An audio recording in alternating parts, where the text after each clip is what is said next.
Dear students, आज हम लोग प्रकाश के परावर्तन एवं अपवर्तन पाठ को प्रारंभ करने वाले हैं। यूपी बोर्ड की परीक्षा के दृष्टिगत ये पाठ बहुत ही महत्वपूर्ण है। तो हम लोग प्रारंभ करते हैं। प्रकाश का परावर्तन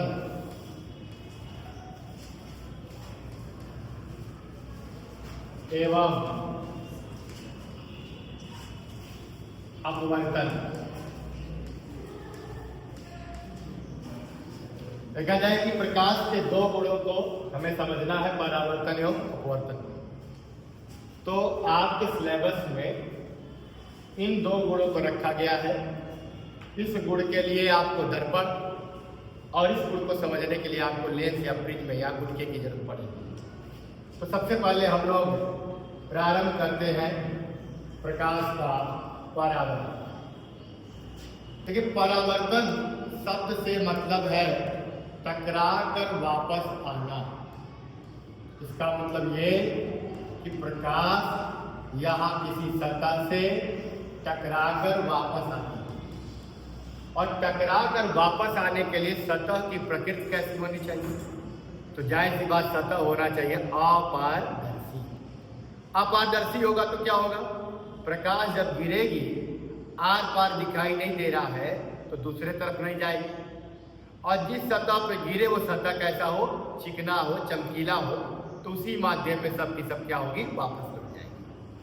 तो परावर्तन जैसे इस बोर्ड पे अगर प्रकाश आएगा तो ज्यादा से ज्यादा प्रकाश क्या होगा? इसी माध्यम में वापस लौट जाएगा। तो ऐसे ही कुछ हमें सतह की जरूरत पड़ेगी।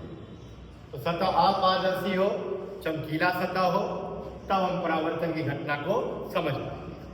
तो जब प्रकाश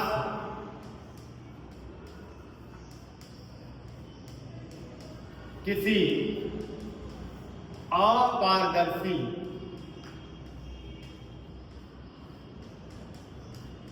माध्यम के चमकीले सतह पर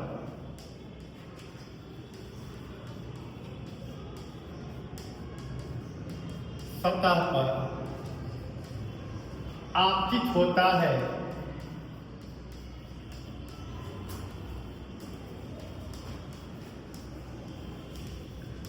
तो उसी माध्यम में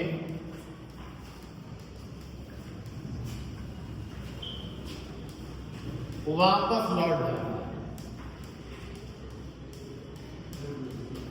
वापस लौट जाता है। इस घटना को ही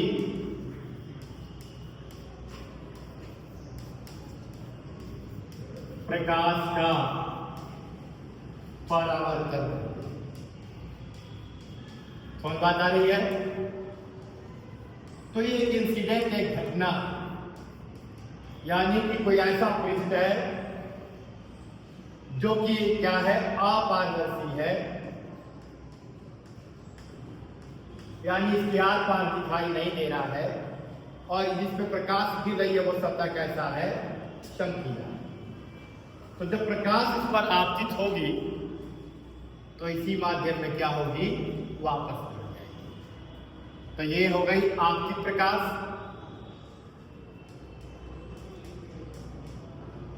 और जो टकरा कर वापस जा रही है इसे क्या बोलेंगे? परावर्तन। तो आपके बोर्ड एग्जाम में अगर प्रकाश का परावर्तन आता है तो आप इतनी चीजों को क्या करेंगे? लिखेंगे। समझ आ रहा? तो लेकिन थोड़ी समझने वाली बात है, ये घटना कब होगी? जब पृष्ठ कैसा हो? अपारदर्शी, और जिसमें प्रकाश गिर रहा है वो खुरदुरा ना हो, जबकि चमकीला हो, तो परावर्तन की घटना क्या होगी? आपको जानेंगे। अब इसमें कुछ रूल्स रेगुलेशन भी फॉलो होते हैं जिन्हें कहा जाता है परावर्तन के नियम। तो जब परावर्तन के नियम पूछेगा तो आप परावर्तन के नियम लिखेंगे, और जब प्रकाश का परावर्तन पूछेगा तो प्रकाश का क्या लिखेंगे? परावर्तन। तो अगर देखा जाए तो दोनों चीजें महत्वपूर्ण हैं। तो परावर्तन का नियम अगर पूछता है तो हम लोग क्या लिखेंगे? तो प्रकाश का परावर्तन,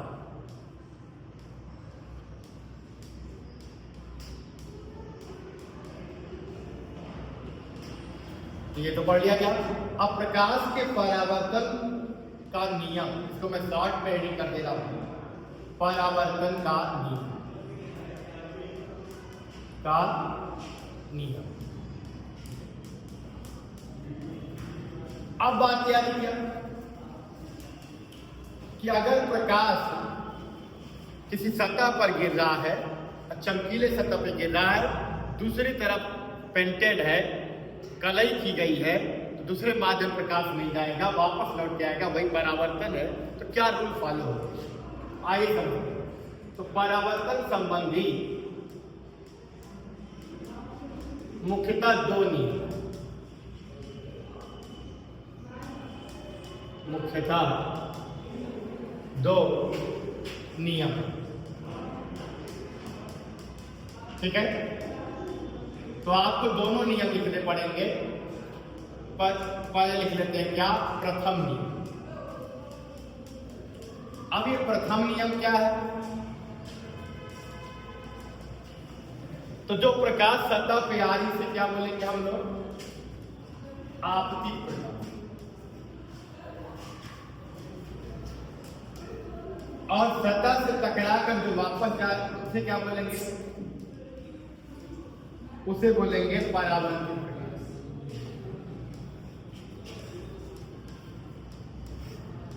और इन दोनों के बीच पृष्ठ पे एक लंब खींचा जाए तो उसे बोलते हैं अभिलंब।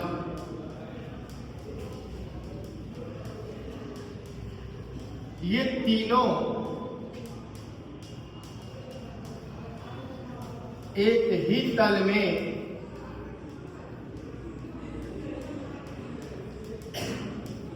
एक ही बिंदु पर स्थित है,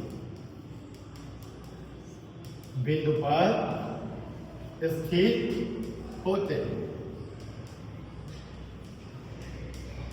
बात समझ में आ रही है। तो जो परावर्तन का पहला नियम है वो क्या कह रहा है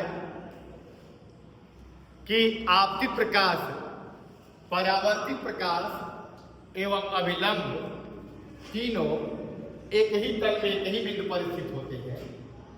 एक ही तल कहने का मतलब, जैसे ये आप मान लीजिए कि जो सामने आपके बोर्ड है, ये एक प्लेन हो गया, ये वाई एक्सिस और ये एक्स एक्सिस, एक तल एक्स वाई हो गया। तो ये आपतित से क्या है, परावर्तित, तीनों इसी तल में है। अभिलंब ऐसा नहीं, अभिलंब भी इसी तल में है। हमारी बात, यानी तीनों एक ही तल में। तो ये देखा जाए कि जो अभिलंब से कोण है या आपतित किरण ये परावर्ती, तो हमेशा ये कोण क्या होगा, 90 डिग्री से कम होगा, क्योंकि तीनों एक ही तल में। तो ये आपतित प्रकाश, ये परावर्तित प्रकाश, और ये क्या हो गया आपका अभिलंब। क्लियर। ये एक ही बिंदु पर, यानी तीनों एक ही पॉइंट पर, ये जहां पॉइंट पे आ रहा आपतित, उसी पॉइंट पर अभिलंब, और उसी पॉइंट पर क्या है आपका परावर्तित। क्लियर। ये तो ये ऐसा नहीं होगा कि ऐसे होंगे तब भी तीनों एक प्लेन में, तीनों एक प्लेन में, इसमें होंगे तब भी एक प्लेन में। तो तीनों क्या होंगे, एक प्लेन में और एक ही बिंदु में, आने वाली, जाने वाली, और ये अभिलंब। अब बात ये आ रही है, कहने का क्या मतलब है कि मैंने अगर यहाँ पे अपारदर्शी पृष्ठ ले लिया, कैसे बनाएंगे अपारदर्शी, अपारदर्शी बनाएंगे आप, कोई कांच का ले लीजिए, उसका एक पृष्ठ क्या कर दीजिए, पेंट कर दीजिए, कलई कर दीजिए, अपारदर्शी बन जाएगा। और एक पृष्ठ कैसा होगा, चमकीला। इस पे प्रकाश मान लीजिए आई, तो ये प्रकाश टकरा कर उसी माध्यम में क्या होगी, वापस जाएगी। तो इसी बिंदु पर हम क्या खींचेंगे, अभिलंब, यानी ये तीनों एक ही बिंदु पर है। ये वाली क्या कहलाएगी, आपतित किरण, और ये जो टकरा कर जा रही इसे क्या बोलेंगे, परावर्तित किरण। और ये जो है ये क्या है, अभिलंब। तो पहला नियम समझ में आ रहा है, आपतित किरण, परावर्तित किरण और अभिलंब क्या होंगे, तीनों एक ही तल में एक ही बिंदु पर स्थित होंगे। और परावर्तन के लिए हमारा पृष्ठ कैसा चाहिए, अपारदर्शी। अब बात आती क्या, ये तो हो गया प्रथम नियम, लेकिन अगर परावर्तन का नियम आता है तो आपको प्रथम भी लिखना पड़ेगा और द्वितीय भी, ठीक है ना। अगर जो प्रथम नियम पूछता है बट ऐसा कहीं पूछा नहीं है तो आपके प्रथम नियम लिखेंगे। अब बात आती है कि जो द्वितीय नियम है वो क्या है,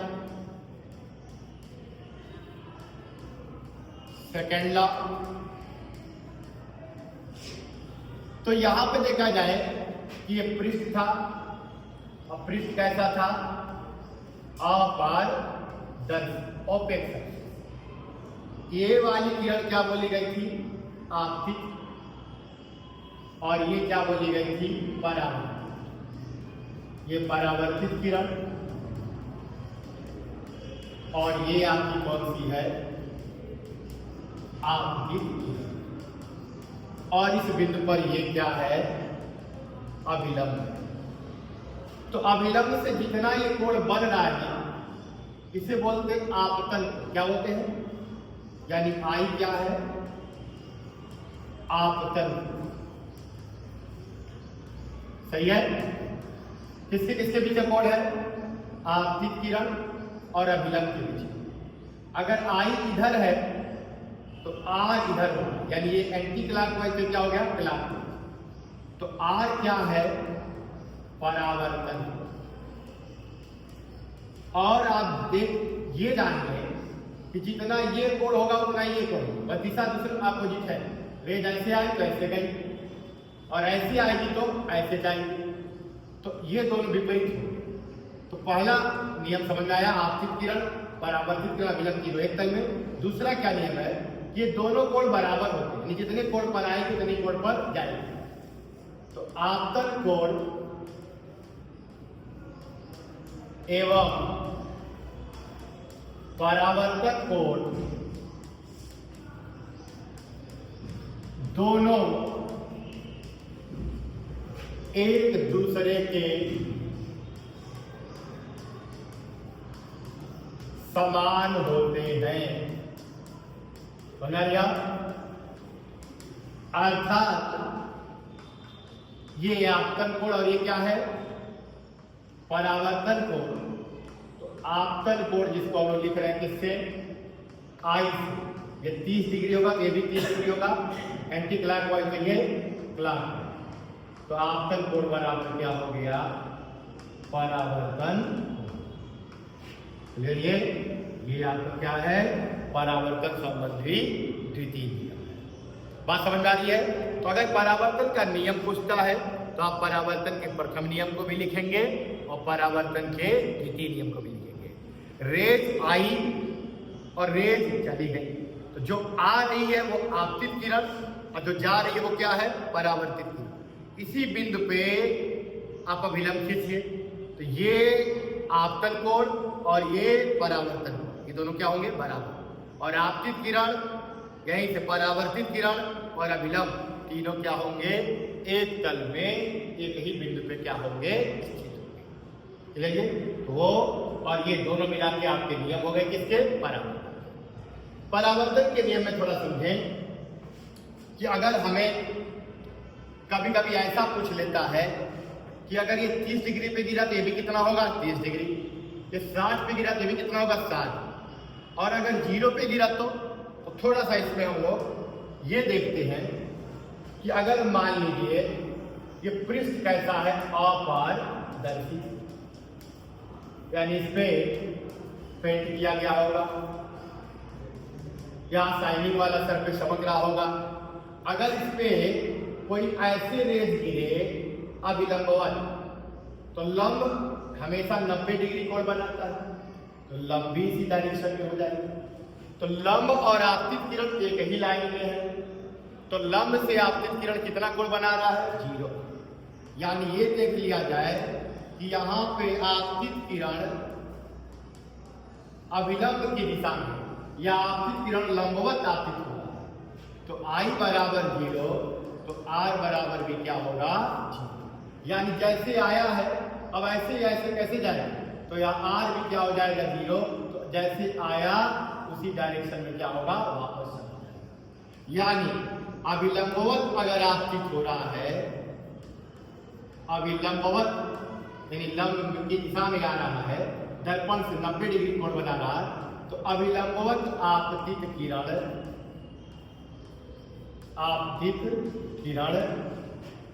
बिना मुड़े उसी मार्ग से क्या होती है, वापस लौट जाती है।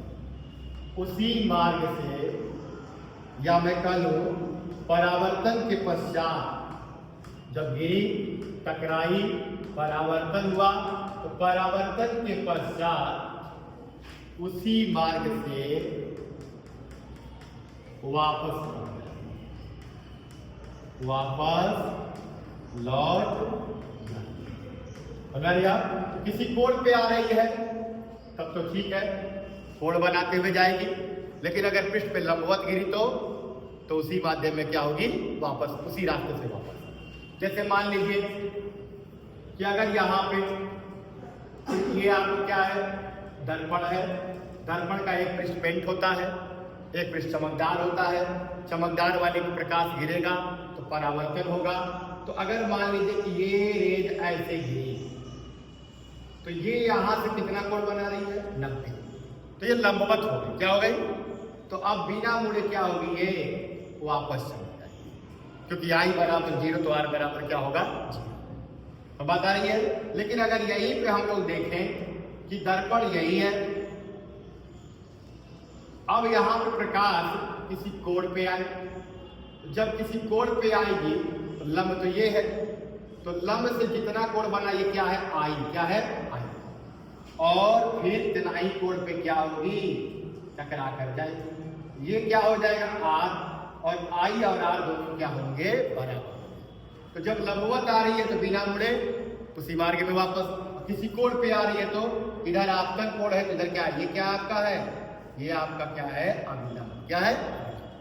तो ये दिख रहा है क्या कि अगर अभिलंब की दिशा में आएगी तब तो बिना मुड़े उसी मार्ग में वापस लौट जाएगी, और किसी कोण पे आएगी तो आई गई, या ये आई तो ये गई, ये आपतित तो ये परावर्तित, ये आपतित तो ये परावर्तित। क्लियर, ये यानी कि 22 वर्षा भी होगा इसमें, एक यानी कि विपरीत भी हो सकता है, आपतित परावर्तित हो सकता है, परावर्तित आपतित। तो ये देखा जाए क्या कि ये हम लोग क्या समझ लिए, परावर्तन का नियम, यानी प्रकाश का परावर्तन पूछे तो परावर्तन लिखिए, परावर्तन का नियम पूछे तो परावर्तन का नियम पूछिए, और मान लीजिए थोड़ा बहुत घुमा के पूछ लिया कि लंबवत आपतित किरण क्या होगा, उसी मार्ग में वापस, किसी कोण पर आएगा तो उसी कोण पर क्या होगा, चला जाएगा, तब मार्ग बदल जाएगा, तब मार्ग क्या होगा, बदल जाएगा। अब इसके बाद अगर हमें परावर्तन को व्यवहारिक जीवन में समझना है तो हमें यूज करना पड़ेगा दर्पण।